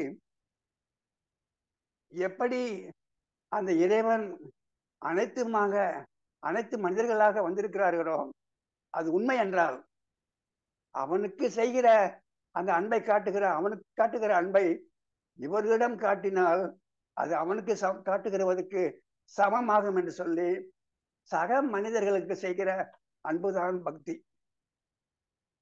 அந்த பக்தியினால் சக மனிதர்களுக்கு நாம் செய்கிற செய்கை இருக்கிறதே, அவனுடைய துன்பத்தை போக்கக்கூடிய செய்கை இருக்கிறதே, அதுதான் கர்மயோகம் என்று பக்திக்கும் கர்மயோகத்துக்கும் ஒரு புதிய வழிவகை வகுத்தார் ராமானுஜர். ஆக என்று நமக்கு வேண்டியது ராமானுஜர் சொன்ன பக்தி வேணும். பழைய காலத்து பக்தி இல்லை, ராமானுஜர் சொன்ன பக்தி வேணும் நமக்கு. ஆக அன்பர்களே, ஞானத்தில் எந்த மகானாக இருந்தாலும் ஞான உச்சிக்கு போன எந்த மகானாக இருந்தாலும் அவர்கள் ஆரம்ப கட்டத்தில் சிலையை வணங்கிய பக்திமான்கள் தான். அது யாராக இருந்தாலும். சங்கரர் ஞானத்தின் உச்சிக்கு போனார். ஆனால் சங்கரர் ஆதி காலத்தில் அவர் சிறு பிராயமாக இருந்த போது வணங்குவது சிலையத்தான். ஆக பக்தியில் ஆரம்பித்து வாழ்க்கையை ஞானத்துக்கு போயிட்டாங்க அவங்க எல்லாம். ஆக நான் கொடுத்த தலைப்பு வந்து ஞானமும் பக்தியும். ஆனால் நாம் அந்த இன்ஃபர்மேஷனை படிக்கும்போது பக்தியும் ஞானமும் இருக்கு. அது ஓரளவுக்கு அது சார் ரைட்டு தான். பக்தியும் ஞானமும். பக்தியில இருந்துதான் ஞானத்துக்கு வந்திருக்காங்க. ஏன் ஆரம்பத்துல பக்தியில இருந்தாங்க? அறியாத பருவம். ஒரு அறியாத பருவத்துல ஆரம்பிக்கும் போது உடனே பெருவெளியை காட்ட முடியாது. ஒரு அறியாத ஒரு 4 வயசு பையனுக்கு பெருவெளியை காட்ட முடியாது. அவனால அவனுக்கு ஒரு பக்தி, அவன் பார்க்குற மாதிரி ஒன்று செஞ்சு ஒரு பக்தி. ஆக வர வர வர வர வர வர வர ஞானத்துக்கு வந்துட்டாங்க அவங்கெல்லாம். ஆக ஆரம்பத்துல நம்ம வந்து இன்னைக்கு ஒருத்தர் இருக்காருன்னு வச்சுக்கோங்க, மேத்தமேட்டிக்ஸ்ல பெரிய கெட்டிக்காரரு, பெரிய வல்லுநர் மேத்தமேட்டிக்ஸ்ல, உலக புகழ்பெற்ற மேத்தமேட்டிக்ஸ் வச்சுக்கோங்க, இன்னைக்கு ஆகிட்டாரு. ஆனால் அவர் சிறு பிராயத்துல 3வது படிக்கும் போது அவங்க அம்மா சொல்லி கொடுக்கும் போது 4 × 6 24 பதிலாக 30 சொல்லி அவங்க அம்மா கிட்ட அடிவாங்கினது கதையும் உண்டு. ஆக ஆரம்ப காலத்துல ஞானம் கொஞ்சம் குறைவாக தான் இருந்து பக்தியில இருந்து அப்புறம் ஞானவான்களாக மாறி இருக்காங்க. வாழ்க்கை முழுதுமே அந்த பக்தியிலே இருந்துடக்கூடாது. சின்ன வயசுல 3 4 கூட்டணும்னா விரலை காட்டி தான் கூட்டுவாங்க. 4 விரல் இந்த பக்கம் 3 விரல் எண்ணி பார்த்தா 7ன்னு வரும். அதை 30 வயசுலையும் செய்யக்கூடாது. இல்ல 30 வயசுலையும் 4 விரலை விட்டு இந்த பக்கம் 3 விரலை விட்டு 7ன்னு சொல்லக்கூடாது. அறியாத பருவத்தில் ஓகே. ஆக நாம் இன்று வர வேண்டிய இடம் ராமானுஜர் தந்த பக்தி. இறைவனே அனைத்துமாக ஆகியிருக்கிறது என்று நினைப்பதுதான் இறைவன் அடி சேர்தல். அப்பதான் அவன் அடி சேர்றோம். அவனேதான் நான் வேறு அவன் வேறு இல்லை என்று நினைக்கிறேனே, அதுதான் இறைவன் அடி சேர்தல். அப்படி சேர்ந்ததற்கு பிறகு அவனே அனைத்துமாக வந்திருப்பதால், அவனே அனைத்து உயிர்களாக வந்திருப்பதால் உயிர்களிடம் அன்பு பாராட்டுவதுதான் பக்தி. ஆனால் இன்றைக்கு அந்த உயிர்களிடம் அன்பு பாராட்டுகிற பக்தி இன்றைக்கு இல்லை. ஆனா அந்த பக்தி வந்துடும். நான் கோயிலுக்கு போறேன், தேங்காய் பழம் எல்லாம் வாங்கிட்டு பக்தியா கோயிலுக்கு போய்கிட்டு இருக்கிறேன். போகும்போது எதுக்காம ஒரு சின்ன குழந்தை ரொம்ப பாவமா உட்கார்ந்து அழுதுகிட்டு இருக்கு. அக்கம் பக்கம் பார்க்குற யாரையும் காணும். ஒரு சிறு குழந்தை அழுதுகிட்டு இருக்கு. அந்த சிறு குழந்தை கையில ஒரு பழத்தை கொடுத்துட்டு போனேன்னா அதுதான் ராமானுஜருடைய பக்தி. ஐயோ பாவம் குழந்தை அழுகுது, ஒரு பழம் கொடுத்துடலாம் அப்படின்னு போறதுதான் ராமானுஜருடைய பக்தி. ஐயோ அப்படியெல்லாம் கொடுக்கக்கூடாது, இது சாமிக்கு கொண்டு போறது, சாமிக்கு வச்சுக்கும் என்று நினைப்பதெல்லாம் ஆதி காலத்து பக்தி. அந்த ஆதி காலத்து பக்தி விட்டுடலாம், ராமானுஜர் சொன்ன பக்தியை ஏற்றுக்கலாம்.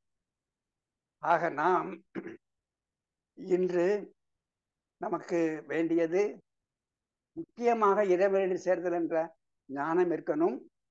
அதே சமயத்துல ராமானுஜரோட பக்தியும் இருக்கணும். ஆக அன்பர்களே, பக்தி என்பது ஒரு புதிய பரிமாணத்தை இன்று அடைந்திருக்கிறது, ஒரு புதிய பரிமாணம். அதனாலதான் வள்ளலார் கூட சமீபத்தில் வரும்போது எனது செயல் எப்படி இருக்க வேண்டும் என்று அந்த அருட்பெரும் ஜோதியிடம் வள்ளலார் கேட்டபோது அந்த வள்ளலார் என்ன சொல்லுகிறார், அருட்சோதி தெய்வம் என்று அந்த உணர்ந்ததுக்கு பிறகு, அப்பா நான் வேண்டுதல் கேட்டு அருள் புரிதல் வேண்டும். நான் என்ன செய்யணும்? ஆறுயிர்க்கெல்லாம் நான் அன்பு செயல் வேண்டும். அதான் ராமானுஜர் பக்தி. ஆறுயிர்க்கெல்லாம் நான் அன்பு செயல் வேண்டும். ஆக அன்பர்களே, பக்தியை நாம் இன்று எடுப்போம்.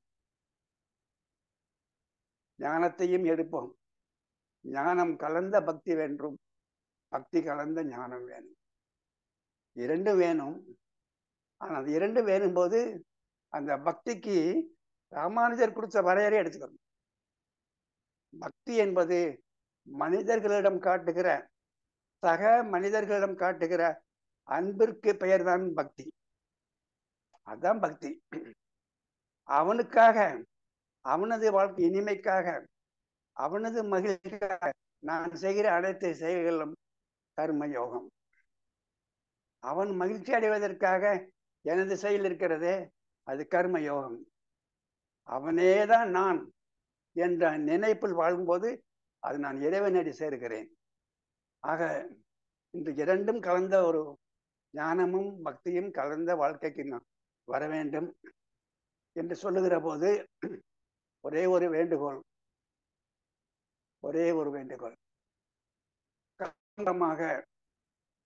காலம் காலமாக ஞானத்தை தவிர்த்து நாமாக உருவாக்கின தெய்வங்கள், நாமங்கள், உருவங்கள் அனைத்தும் அப்படியே இருக்கின்றன.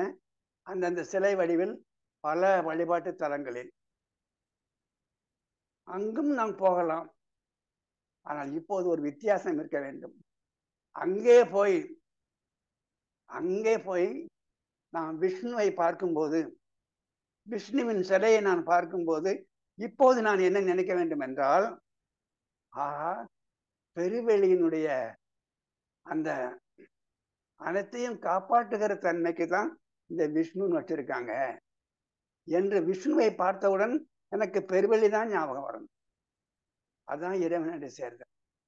ஆக இன்றும் நாம் எல்லா வழிபாட்டு தலத்துக்கும் போகலாம்.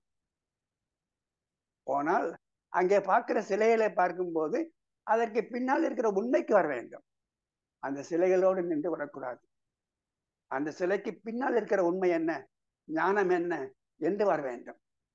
அப்படி அந்த இரண்டும் கலந்த ஒரு வாழ்க்கை தான் நமக்கு இனிமையை தரும். அதே சமயத்தில் பொய்மைகள் மலிந்துவிட்ட இந்த காலகட்டத்தில் பக்தியில் பொய்மைகள் மிக மிக மலிந்து விட்டன என்ற இந்த காலகட்டத்தில் பொய்மைகளை ஒதுக்குகிற தைரியமும் நமக்கு வரணும். நாம் ஒன்றே நாம் சிந்தித்து பார்க்க வேண்டும். கடல்ல போய் சேருகிற வரைக்கும் அந்த ஆற்றுக்கு, அந்த தண்ணீருக்கு நாம் பெயர் வச்சிருக்கோம். கோதாவரி, காவேரி, கங்கை என்று பெயர் வைத்திருக்கிறோம். கடலில் போய் சேருகிற வரைக்கும் அந்த பெயர். கடலில் சேர்ந்ததற்கு பிறகு கடல். அங்கே கோதாவரியை பார்க்கறது இல்லை, காவேரியை பார்க்கறது இல்லை, கடலாகி விடுகிறது என்று பார்க்கும்போது இந்த உடல், அந்த கடல் தான், அந்த பெருங்கடல் இருக்கிற பெருவெளி, அந்த பெருவெளியே நாளாகி இருக்கிறது. ஒரு காலகட்டத்தில் இது பெருவெளியோடு சேருகிறது. அந்த பெருவெளியோடு சேர்கிற வரைக்கும் தான் இதற்கு பெயர் ராமானுஜம், அழகர், சுப்பிரமணியம். அப்படி போய் சேர்ந்துட்டேன்னா எனது முடிவுக்கு பிறகு கடல், பெருவெளி ஆகிடுறேன். ஆக பெருவெளிக்கு நான் சேர்ந்ததற்கு பிறகு, எனது இறப்பிற்கு பிறகு, அப்புறமாக தனித்தனியா பார்க்க அங்க ஒண்ணும் இல்லை. பஞ்சபூதங்களோடு சேர்கிறேன். எனது அலை, உள்ளுக்கு இருக்கிற அலையோடு சேர்கிறது. எல்லாம் அந்த கடலோடு பிறகு சேர்ந்து விடுகிறது, பெருவெளியோடு சேர்ந்து விடுகிறது. அப்புறம் எனக்கு அடையாளம் கிடையாது. அந்த சேர வரைக்கும் தான் எனக்கு அடையாளம். சிவசுப்பிரமணியம், இன்னார் வீட்டு பையன், அவர் சப் இன்ஸ்பெக்டர், அவருக்கு சம்பளம் இவ்வளவு, அந்த அடையாளம் எல்லாம் சேர்ற வரைக்கும் தான். சேர்ந்த பிறகு ஒண்ணுமே கிடையாது. அப்படி சேர்ந்ததற்கு பிறகு அதுக்கு அங்க அடையாளமே கிடையாது. அது பெருவெளி ஆயிருச்சு. அப்படி பெருவெளி ஆனதுக்கு அப்புறமாக அந்த இடத்துல அதுக்கு பசி எங்க, தாகம் எங்க, ஒண்ணும் கிடையாது. அத மகரிஷி சூசகமா சொல்வாரு. அங்க சேர்ந்ததுக்கு அப்புறம் அந்த இறைவனுக்கு ஏதப்பா உடலும் குடலும், அங்க உடலும் கிடையாது குடலும் கிடையாது. அங்க போய் சேர்ந்ததுக்கு அப்புறமாக அதுக்கு உருவம் கிடையாது, தனித்தன்மையும் கிடையாது, பெருவெளி ஆயிடுச்சு. அப்படி ஆனதற்கு பிறகு இந்த பூமியில் அப்படி போய் சேர்ந்துட்டாரே, பெருவெளியோடு போய் சேர்ந்துட்டாரே, அவருடைய பிள்ளைகள் ஏதோ ஒரு ஆத்தங்கரையில் உட்காந்துட்டு பரிசியா ஒரு 20 பேர் உட்காந்துட்டு இருக்காங்க. யாரோ ஒருத்தர் வர்றாரு, ஏதோ ஒன்று சொல்றாரு, இவங்களும் திரும்பி சொல்றாங்க. எல்லாம் ஒரு 10 நிமிஷத்துல முடிஞ்சு போகுது. அப்புறம் எல்லாம் போய் குளிக்கிறாங்க, மேலே வர்றாங்க. வந்த உடனே எல்லாம் அவங்கவுங்க சொன்னதெல்லாம் அவங்கவுங்க கொடுத்த பண்ட பாத்திரம் எல்லாம் அங்க போய் சேருதான். எங்க போய் சேருதான்? பெருவெள்ளிக்குள்ள அவங்க அப்பா கிட்டயோ அம்மா கிட்டயோ தாத்தா கிட்டயோ போய் சேருதான். இது இன்னும் வேணுமா? இது இந்த நம்பிக்கையில ஓடிக்கிட்டு இருக்கு. இந்த நம்பிக்கையில 10 நிமிஷம்தான் 20 பேரு ஆளுக்கு 250 ரூபா சார்ஜ் பண்றாங்க. 20 × 250 5000. ஒரு 10 நிமிஷத்துல இந்த 5000 வச்சுக்கிட்டு அந்த 20 பேரும் இல்ல நம்ம சக மனிதர்கள் இருக்காங்களே, சக பிள்ளைகள் இருக்காங்களே, அவங்களுக்கு ஏதாச்சும் வாங்கி கொடுத்துருக்கலாம். அங்கதான் ராமானுஜர் சொன்ன பக்தி வருது. ஆக தன்னிடமுள்ள பொருளை, தன்னிடமுள்ள செல்வாக்கை இந்த சக மனிதர்களினுடைய வாழ்வை உயர்த்துவதற்கு, பசியாக இருந்தால் பசியை போக்குவதற்கு, தாகமாக இருந்தால் தாகத்தை போக்குவதற்கு அவர்களுக்கு உதவினால் அதுதான் கர்மயோகம்.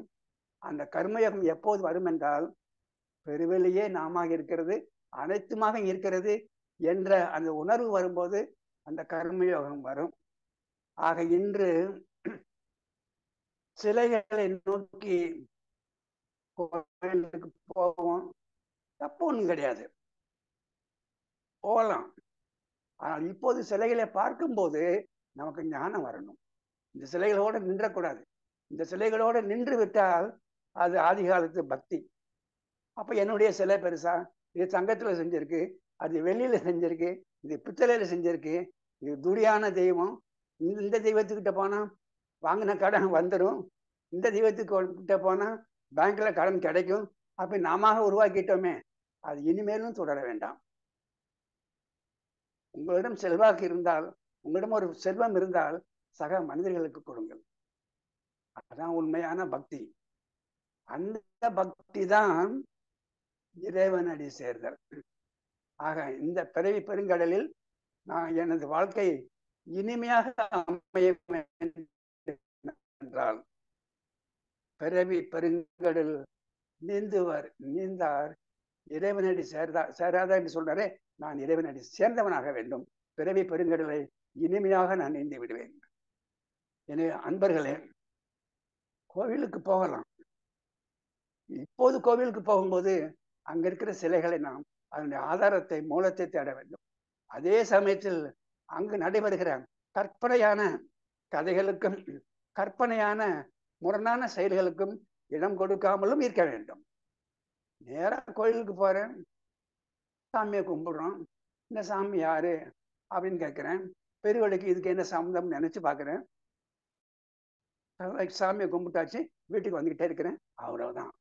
ஆக இந்த பக்தி மார்க்கம், அந்த காலத்து பக்தி மார்க்கத்தை கையில் எடுத்து நம்பி நாம் ஏமாறவும் வேண்டாம், யாரையும் நாம் ஏமாற்றவும் வேண்டாம்.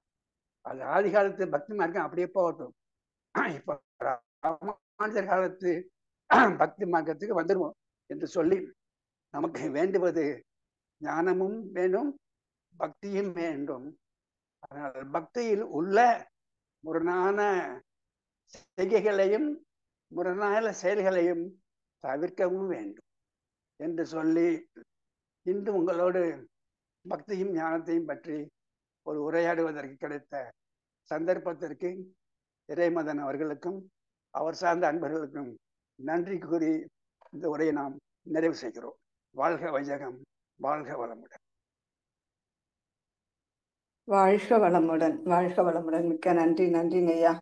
ஞானமும் பக்தியும் இப்படி ஒரு ஆழமான விளக்கம் இது வரைக்கும் நாங்க சிந்தித்து பார்த்ததே இல்லை. நீங்க சொல்றது அதுதான் போல இருக்கு. அப்ப பக்தியில இருக்கிறவங்களுக்கு தான் துன்பம். கரெக்டு தாங்க ஐயா.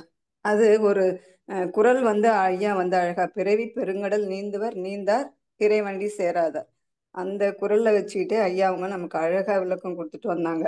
பக்தினா என்ன, ஞானம்னா என்ன. இப்ப பக்தி என்பது பொய்மை, ஞானம் என்பதுதான் மெய். அப்ப பொய்மைன்றது சிலைகள்.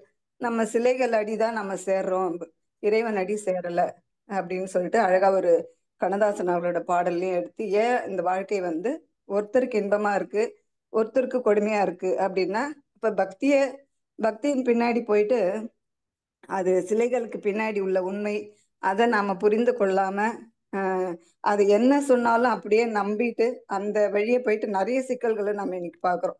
நிறைய பக்தி மார்க்கத்துல நிறைய இடத்துல போய் மாட்டிட்டு எவ்வளவு சிக்கல்களுக்கு ஆளாகி அவங்க தவிக்கிறத நம்ம பாக்குறோம். அதனால அப்ப அந்த பொய்மையில நம்ம மாட்டிட்டு இருக்கோம்.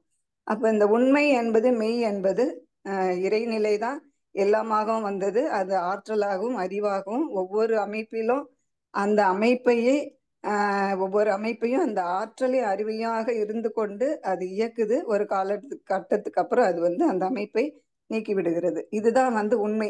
ஆனா நம்ம வந்து பொய்மையா பிரம்மா விஷ்ணு சிவன் அப்படின்னு கற்பனை மயக்கத்துல சிலைகள் எல்லாம் வச்சுக்கிட்டு, அப்ப சிலைகள் வடித்தாலும் அதுக்கு பின்னாடி இருக்கிற உண்மையை நீங்க கண்டுபிடிக்கணும். அப்போ எல்லாருமே இப்ப ரமணர், நம்ம குரு ஆசான் அருள் தந்தை மகரிஷி அவங்களும் சிறு வயதுல கோயிலுக்கு போனாங்க, சிலை வணக்கம் செய்தாங்க. அதனோட உண்மை தெரிந்து அவங்க அதுக்கப்புறம் கோயிலுக்கே போறது இல்லை. அப்போ அவங்க எல்லாம் வந்து இறைவண்டி சேர்ந்தாங்க. அப்ப ராமானுஜர் அவங்க தான் வந்து இந்த பக்தியோட ஃபார்முலாவே மாத்தி நமக்கு சிறப்பா வழி நடத்திருக்காரு அப்படின்றதையும், இறைவனை வணங்குவதை விட சிந்திப்பதே மேல் அப்படின்னு சொல்லி, அப்ப அந்த சிந்திக்கும் போதுதான் நம்ம இறைவனே நானாக வந்திருக்கிறேன் அப்படின்ற அந்த உண்மை நமக்கு விளங்குது. அப்ப அது விளங்கும் போதுதான் வாழ்க்கை இனிமையாக இருக்கும். அப்ப ஏற்றுக்கொள்வதை ஏற்றுக்கொள்வோம், வேண்டாதனை ஏற்றுக்கொள்ள முடியலன்னா நம்ம அமைதியா போயிடுவோம். ஆனா பக்தி வந்து அப்படி இல்லை. எதையுமே எடை போடாது, சொன்னதையெல்லாம் நம்பிட்டு பின்னாடி கஷ்டப்படுது. அப்போ சிலைகளை வணங்குவது அந்த பக்தி மார்க்கம் அப்படின்னு நாம நினைச்சிருந்தோம். ஆனா உண்மையான பக்தி என்பது இறைவன் தான் எல்லா உயிர்களாகவும் வந்துள்ளான் என்பதை புரிந்து அந்த சக மனிதர்களுக்கு நம்ம காட்டுகிற அந்த அன்பு தான் வந்து உண்மையான பக்தி. அவங்களுக்கு செய்கின்ற அந்த சேவை தான் கர்மயோகம். அப்ப இறைவனே எல்லாமாக உள்ளது அப்படின்ற அந்த விளக்கம் நமக்கு சிந்தித்து கிடைக்கும் போதுதான் அது கர்மயோக வாழ்க்கையாக நமக்கு மாறும். அப்ப அதனால்தான் மகான்களோட வாழ்க்கை வந்து இப்ப நமக்கு புரியுது நல்லா. இந்த சிந்தனை விளக்கத்துல இருந்து தெளிவான ஒரு ஆழமான விளக்கம் கிடைச்சிருக்கு. அப்ப செல்வம் நம்ம கிட்ட இருந்தா துன்பப்படும் சக மனிதர்களுக்கு நம்ம கொடுத்து உதவணும். அதுதான் வந்து உண்மையான பக்தி. ஆனா நம்ம என்ன பண்றோம், கோயிலுக்கு உண்டியில போடுறோம், சிலை செஞ்சு கொடுக்குறோம், எத்தனையோ எடுத்துட்டு போயிட்டு அங்கதான் கொடுக்குறோம் எல்லா காசையும், துன்பப்படுறவங்களுக்கு கொடுக்கறது இல்லை. அப்ப சிலைகளுக்கு பின்னால் உள்ள அந்த உண்மை ஞானம் ரெண்டுத்தையும் புரிந்து ரெண்டும் கலந்து அந்த பக்தினா என்ன, அந்த உண்மையான பக்தியும் உண்மையான அந்த ஞானத்தையும் கலந்து நம்ம ஒரு வாழ்க்கை வாழும்போது அந்த வாழ்க்கை தான் நமக்கு இனிமை தரும். அப்ப கடல் வந்து உதாரணமா ஐயா அழகா சொன்னாங்க. அந்த உதாரணம் வந்து ஆறுகளுக்கு பலவிதமான பேர். அது கடல்ல போய் சேர்ந்த பிறகு கடல் தான் ஆறுன்னு நம்ம சொல்றது இல்லை. அந்த மாதிரி இந்த ஞானமும் பக்தியும் இது இணைந்த வாழ்க்கை நமக்கு இனிமையை கொடுக்கும். அப்ப உண்மையான பக்தியை நாம புரிந்து கொள்ளணும். ரொம்ப ஆழமான ஒரு விளக்கம்.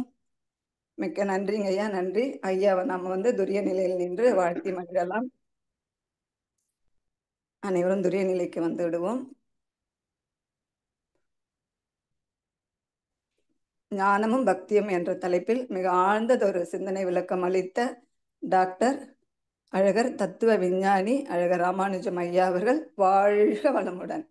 டாக்டர் அழகர் தத்துவ விஞ்ஞானி டாக்டர் அழகர் ராமானுஜம் ஐயா அவர்கள் வாழ்க வளமுடன், வாழ்க வளமுடன். ஐயா அவர்களும் அவர்களது அன்பு குடும்பத்தினர்கள் அனைவரும் அருட்பேராற்றல் கருணையினால் உடல் நலம், நீலாயுள், நிறை செல்வம், உயர் புகழ், மெய் ஞானம் ஓங்கி பல்லாண்டு காலம் வாழ்க வாழ்க வாழ்க வளமுடன், வாழ்க வளமுடன், வாழ்க வளமுடன் ஐயா. வாழ்க வளமுடன். தேங்க்யூமா, தேங்க்யூ, நன்றி. நன்றிங்க ஐயா, நன்றிங்க ஐயா. ரொம்ப ஆழமான ஒரு சிந்தனை. எங்களால் இன்னும் வெளியே வர முடியல இதுல இருந்து. ஒரு ஒரு சிந்தனை அறிவிப்புகள் மட்டும் நம்ம கொடுத்துட்டு கேள்வி பதில் போலாம். எல்லாம் கேள்வி பதில்கள் வந்து நீங்க சிந்திச்சு வைங்க. ஐயா கிட்ட நம்ம இதை பற்றின கேள்வியை பத்தி நம்ம கேட்போம். வாழ்க வளமுடன் நண்பர்களே. அடுத்த நிகழ்வாக நமது 8:30 மணிக்கு தற்சோதனை. அதிகாலை நிகழ்வுகள் நம்ம மார்கழி மாதம் 4 மணிக்கே ஆரம்பிக்கிறதால எல்லாருமே வந்து நம்ம இதுல இணைந்து பயிற்சிகளை நம்ம சிறப்பான பயிற்சிகள் இருக்கு. நம்ம அந்த பிரபஞ்ச ஈர்ப்பு சக்தி பயிற்சி எல்லாமே நிறைய நம்ம புதுசா ஆட் பண்ணியிருக்காங்க ஐயா. எல்லா பயிற்சியிலும் நம்ம கலந்துக்குவோம். 9 மணிக்கு, 12 மணிக்கு, 3 மணிக்கெல்லாம் சிறப்பு தவங்கள் இருக்குது. அனைத்து நிகழ்வுகளிலும் அனைவரும் கலந்து ஆன்ம தூய்மை பெறுவோம். ஒரே ஒரு முக்கிய செய்தி என்னன்னா, நம்ம ஐடி துறைக்காக ஒரு டொனேஷன் கொடுத்தவங்க, அன்பளிப்பு இறை சாதனை மார்க்கத்தின் வளர்ச்சிக்காக நம்ம அருள் சேவை பொருள் சேவை செய்யறோம். இப்ப 10,000 ரூபாய்க்கு மேல கொடுத்தவங்க கொஞ்சம் பேர் வந்து நமக்கு அவங்களோட விலாசம் தெரியாம இருக்கு, எண் தெரியாம இருக்கு. அவங்க உள்ள இருந்தீங்கன்னா லதா மாவை தொடர்பு கொண்டு அவங்க கிட்ட பேசலாம். வாழ்க வளமுடன். நன்றி, நன்றிங்க ஐயா. நம்ம கேள்வி பதில் போயிடலாங்களா? போயிடலாமா. அதாவது அவங்களோட தங்கச்சியோ தம்பி யாராவது ஒருத்தர் கூட அதை டொனேட் பண்ணிருக்கலாம். அதுதான். ஆமாம்மா. முதல் நண்பராக அருட்காந்த செல்வி அம்மா. அம்மா நீங்க கேட்கலாம், அன்மியூட் பண்ணிருக்கேன். அடுத்ததாக டாக்டர் ஜெகநாதன் ஐயா. வாழ்க வளமுடன், வாழ்க வளமுடன். குருவே சரணம். வணக்கம் டாக்டர் அருள்நிதி. டாக்டர் ஜெகநாதன், சென்னை, 86 வயது. நேற்று என்னுடைய பிறந்த நாள் கூட தாங்கள் மறவாமல் எனக்கு பல வருடங்கள் ஃபாரின்ல இருந்து கூட எனக்கு பிறந்த நாள் வாழ்த்து சொல்லியிருக்கீங்க ஐயா. நேத்தும் அதே மாதிரி எனக்கு மறக்காம நீங்க பிறந்த நாள் வாழ்த்து சொன்னது மகரிஷியே வந்து எனக்கு வாழ்த்து சொன்ன மாதிரி இருந்துச்சு. கோடான கோடான கோடி வணக்கம் ஐயா. வணக்கம் வணக்கம். நன்றிகள் ஐயா.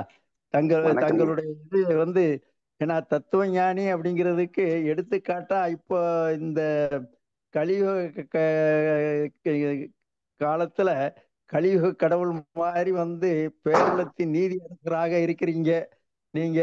இது மாதிரி எங்களுக்கு இன்னும் 120 ஆண்டுகள் நீடூழி வாழ்ந்து எங்களுக்கு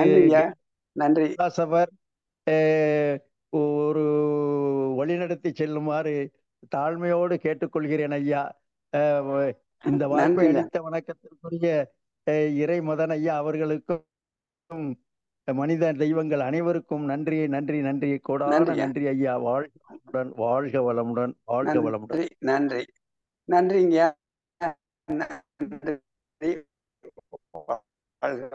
நன்றிங்க ஐயா, நன்றிங்க ஐயா ஜெகநாதன் ஐயா, மிக்க நன்றி. அடுத்ததாக ஜெயஸ்ரீ அம்மா. வாழ்க வளமுடன் மேடம். வாழ்க வளமுடன் சார். அருமையான எனக்கு ஒரு கேள்வி என்னன்னா, இப்போ இந்த நம்ம இந்து சமயத்துலதான் இந்த மாதிரி நம்ம கடவுளும் வழிபாடு பண்றோம் தவிர இந்த முஸ்லிம் பெருமக்கள் எல்லாம் டைரக்டா அவங்க வந்து ஞானமா, அது வந்து ஞான மார்க்கமா, அவங்க டைரக்டா எந்த கடவுளையும் வர்ஷிப் பண்றது இல்ல. ஆனா அவங்க பண்ற வர்ஷிப்ல ரொம்ப டெடிகேஷனோட ஆழ்ந்த ஒரு, அதாவது அவங்க பண்ண அந்த 5 times பண்ற நமாசும் போது ரொம்ப பக்கம் நம்ம பெல் அடிச்சா கூட யாரானு வந்தா கூட அவங்க திரும்பி பார்க்காம அதுலயே லயிச்சு போய் பண்றாங்க இல்லையா? அது அவங்களுக்கு மாத்திரம் எப்படி சாத்தியம்? நம்மளுடைய இந்து தர்மத்துல ஏன் அது சாத்தியம்? ஃபர்ஸ்ட்ல இருந்தே கொண்டு வந்திருக்கலாம் இல்லையா? கொண்டு வந்திருக்கலாமா? என்ன காரணம்னா, இங்க இந்திய நாட்டுல வந்து மிகப்பெரிய நாடு இந்திய நாடு. அதனால தமிழ்நாட்டுல நீங்க எப்படி வணங்குறீங்கன்னு சொல்லிட்டு அங்க உத்தரப்பிரதேசத்துல தெரியாது. அவங்க மாட்டு அவங்க ஒரு சிலையை வச்சாங்க, இவங்க பாட்டு இவங்க ஒரு சிலையை வச்சாங்க. அப்படி பல ரூபங்கள் அப்படியே வந்துருச்சு. இப்போ ஒண்ணும் இல்லம்மா, உலகத்துல இருக்கிற எல்லாருக்கும் அல்லாஹ் அப்படின்னா பொது. அப்படி ஒரு பொதுவான வார்த்தையை நம்ம இந்துக்கு சொல்லுங்க. உலகத்துல இருக்கிற எல்லாருக்கும் பொதுவான ஒரு இதை சொல்லுங்க. நீங்க முடியாது. அப்ப நம்ம பொதுவான ஒண்ணை வச்சுக்கிறதுல அவங்கவுங்க இஷ்டத்துக்கு அவங்கவுங்க பேரை கொடுத்துக்கிட்டாங்க, ரூபத்தை கொடுத்துக்கிட்டாங்க. அதனால அப்படியே டைல்யூட் ஆகுது. அது அந்த கான்சன்ட்ரேஷன் டைல்யூட் ஆகுது. ஆனா அவங்களுக்கு அப்படி கிடையாது. அல்லாஹ் அப்படின்னு ஒரே வார்த்தை தான், எல்லாருக்கும் ஒரே வார்த்தை. அப்படி எலக்ட்ரிக் ஒரு சுவிட்ச் போட்ட மாதிரி அது பவர்ஃபுல்லா இருக்கு அந்த அந்த வார்த்தை அவங்களுக்கு. ஏன்னா ஒரே வார்த்தை.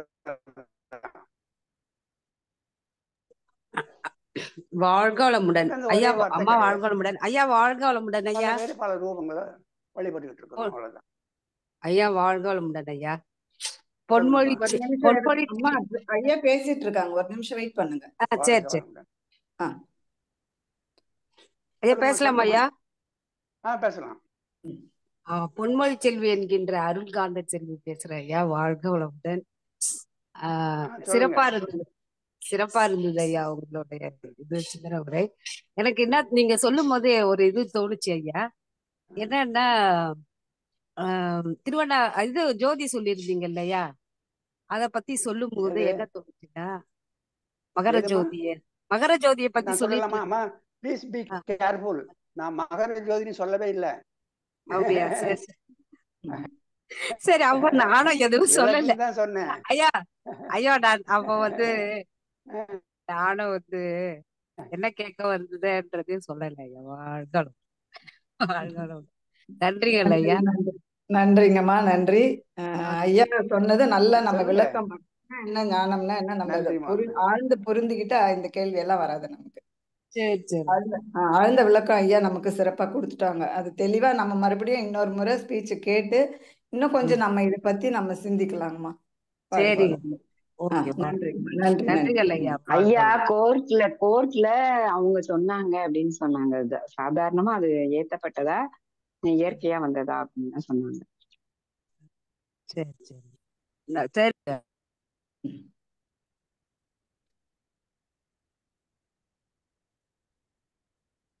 ஐயா வாழ்க வளமுடன். 2 பேரு தாங்க ஐயா கேள்வி பதில். நல்லதுமா நல்லதுமா, மகிழ்ச்சிமா. நம்ம நிறைய செய்திடலாங்க ஐயா. ஐயாவை நம்ம ஐயா இன்னும் ஒரே ஒருத்தருங்க. ஆரம் ஏகம்மை அம்மா. வாழ்க வளமுடன் ஐயா. ரொம்ப கிளியரா இருந்தது. கூட கிருஷ்ணர் பத்தி கிருஷ்ணர் ஜீசஸ் பத்தி எல்லாம் யோசிச்சுட்டு இருந்தேன். ஆனா சில டைம் நம்ம கிருஷ்ணர் பத்தியே யோசிச்சுட்டு இருக்கும் போது அந்த கடவுள்லயே லகித்துட்டு இருக்கும் போது அவங்களோட குவாலிட்டிஸ் எல்லாம் நம்ம எடுத்துக்கிறோம்ல. எதை பத்தி நம்ம யோசிச்சுட்டே இருக்கோமோ அதை நம்மளுக்கு வரும்ன்றாங்கல்ல. அந்த மாதிரி இறைநிலைய யோசிக்கிறது வந்து கொஞ்சம் கஷ்டம். அதனால இந்த மாதிரி கடவுள்களை உருவாக்குனாங்களா? சரிம்மா, நீங்க நல்ல பாயிண்ட். எதை நம்ம யோசிக்கிறோமோ அதுவாகவே ஆகிறோம் இல்ல? ஆமா ஆமா இல்லைங்களா? ஆமா. கையில பெரிய அருவா வச்சிருக்கிற நீங்க யோசிச்சீங்கன்னா, அந்த சிலையை யோசிச்சீங்கன்னா, கையில பெரிய அருவாமா, அந்த சிலையை யோசிச்சீங்கன்னா என்ன ஆகும்? அந்த சிலை யோசிச்சா வீரம் வரும், அதுக்கப்புறம் கோபம் அந்த மாதிரி எல்லாம் வரும். ஏன்னா எதனால நம்ம வரும் இல்லைங்களா? ரைட்டுங்களா? ஆமா. அப்புறம் இன்னொரு கோயில் இருக்கு, இன்னொரு வழிபாட்டு தலம் இருக்கு. எனக்கு ஆகாதவங்க எல்லாம் இறந்துடணும் அப்படின்னு சொல்ற ஒரு வழிபாட்டு தலம் இருக்கு. அங்க போனா என்ன ஆகும்? நல்லது இல்ல அதெல்லாம். எனக்கு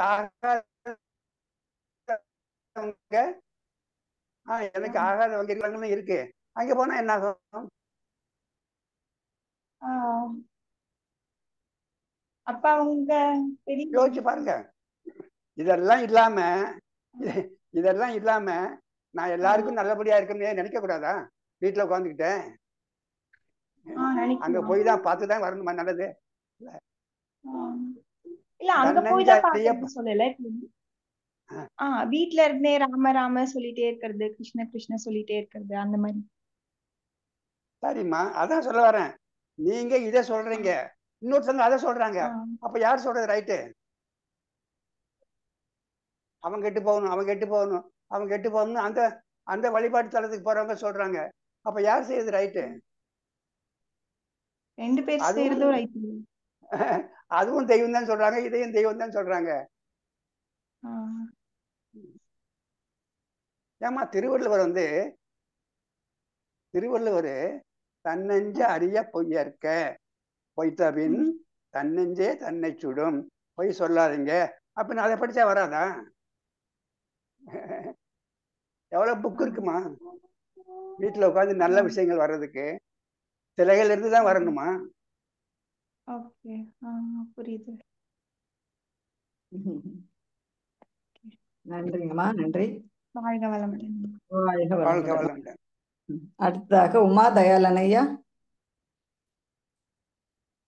அம்மா வாழ்க வளமுடன் ஐயா. வாழ்க வளமுடன் ஐயா. வாழ்க வளமுடன் அம்மா. சொல்லுங்கம்மா. ரொம்ப அருமையா இருந்துச்சு ஐயா. பக்தியும் ஞானம் பத்தி ரொம்ப விளக்கமா அழகா சொன்னீங்க. எனக்கு ஒரே ஒரு டவுட். சொல்லுங்க. அந்த பக்தியில பொய்மை இருக்கு சொன்னீங்களா ஐயா, அது எப்படி ஐயா கண்டுபிடிக்குது? எப்படி கண்டுபிடிக்கன்னு சொல்லிட்டீங்களா? அச்சம்மா, ரைட், நல்ல கேள்விமா. நீங்க மகரிஷியினுடைய பாடத்தை படிச்சிருக்கீங்களா?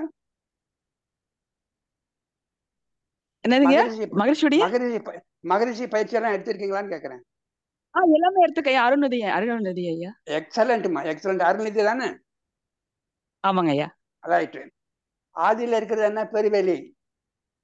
ஆமா. அதுக்கு அடுத்தது என்ன ஆச்சு? என்னாச்சுமா? என்னது? பெருவெளி என்ன ஆச்சு? எல்லா இடத்துலயும் இருக்குல்ல ஐயா பெருவெளி. எல்லா எல்லா இடத்துலயும் என்ன ஆச்சு? அது அடுத்து என்ன ஆச்சு? அது என்னவா மாறிச்சுன்னு கேக்குறாங்கம்மா ஐயா. என்னவா மாறிச்சு? இறை துகள் ஆயிடுச்சு ஐயா. எக்ஸலண்ட். அப்புறம் இறை துகளுக்கு அப்புறம் என்ன வந்தது? காந்தம் ஐயா. சரி, காந்தத்துக்கு அடுத்து காந்த அலை சொல்லிட்டீங்க, நல்லதான். காந்த அலை. அதுக்கு அடுத்து ஒண்ணா மாறுதுல்ல, அது என்னன்னு கேக்குறாங்க ஐயா. எல்லா இடமும் பரவி இருக்குல்லையே, நீக்கமர நிறைந்திருக்கு. அது என்னவா மாறுச்சு? காந்தம் வந்துருச்சு. அதுக்கு அடுத்து என்னவா வந்தது? எது வந்தது?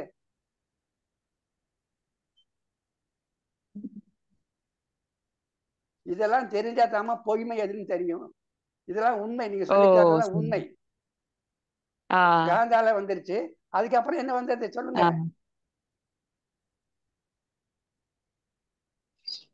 என்ன வந்தது அதுக்கப்புறம்? பஞ்சபூதங்கள் வந்துச்சா இல்லையா? பஞ்சபூதங்கள் நவகோள்கள் வந்தது ஐயா. ஏமா சொல்ல மாட்டேங்கிறீங்க அத?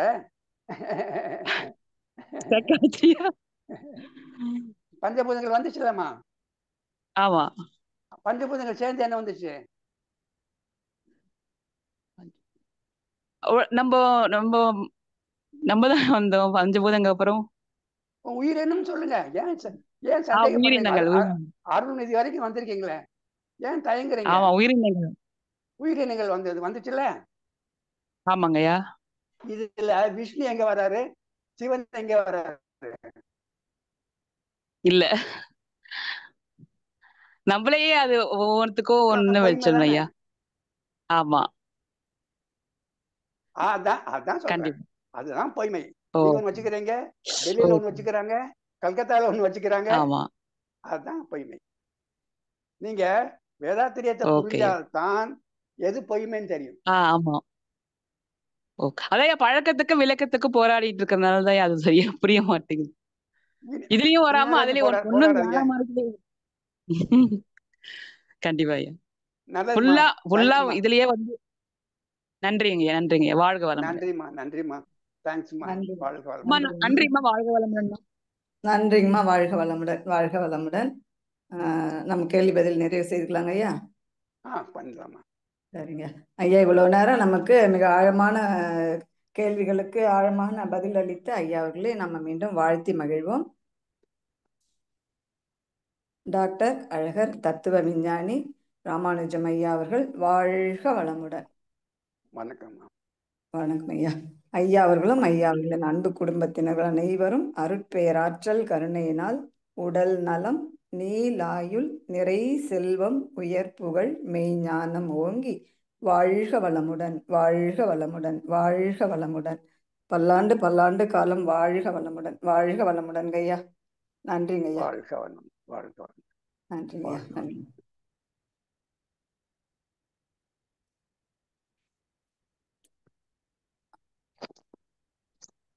ஐயா நீங்க லீவ் ஆகுனாலும் ஆயிக்கலாங்க ஐயா. நீங்க விரும்பினா லீவ் ஆயிக்கலாம்.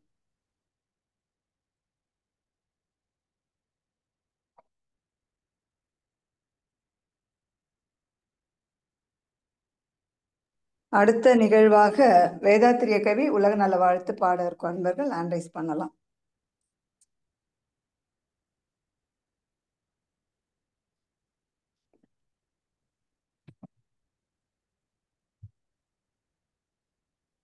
வேதாத்திரிய கவி சரி சிவஸ்ரீமா. வாழ்க வையகம், வாழ்க வையகம், வாழ்க வளமுடன். குரு வாழ்க, குரு